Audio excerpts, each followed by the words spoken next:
In the push and pull of collective bargaining, some of the GTU's proposals got the government's nod when the parties met last Thursday.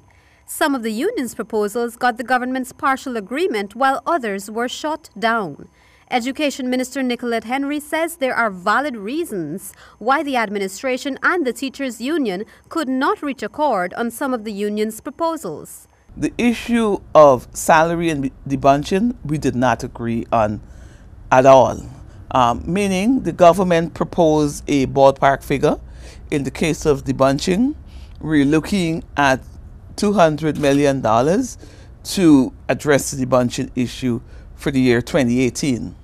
The union suggested that they believe that it should be retroactive, and therefore they were not in agreement with looking at just 2018. Minister Henry says in addition to the issue of salary, government had allocated the sum of $700 million, but that the GTU felt that salary increases should have been retroactive.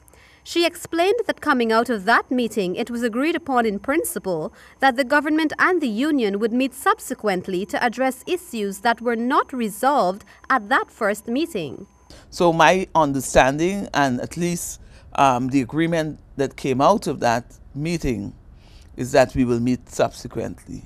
And it is my intention to invite the union to continue to have meetings as was agreed in our initial meeting. So that's pretty much what happened during our first meeting. According to the education minister, the reason the administration proposed a ballpark figure was based on the process involved in salary increases and debunching. She said that the union was asking for a 40% increase across the board, but that's not possible at this point. So my understanding, and at least the agreement that came out of that meeting, is that we will meet subsequently.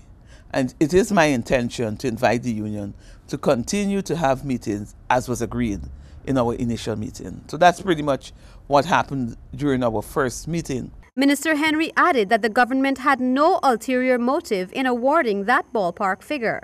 Is that based on the collective bargaining agreement that exists for the Ministry of Education and the union, the actions are not consistent with that. And certainly it is not consistent with our initial meeting agreement. And so notwithstanding that, I will want to do what I'm required to do as the Minister of Education, and that is to ensure that we continue the process until the matter is resolved using the procedure that is in place.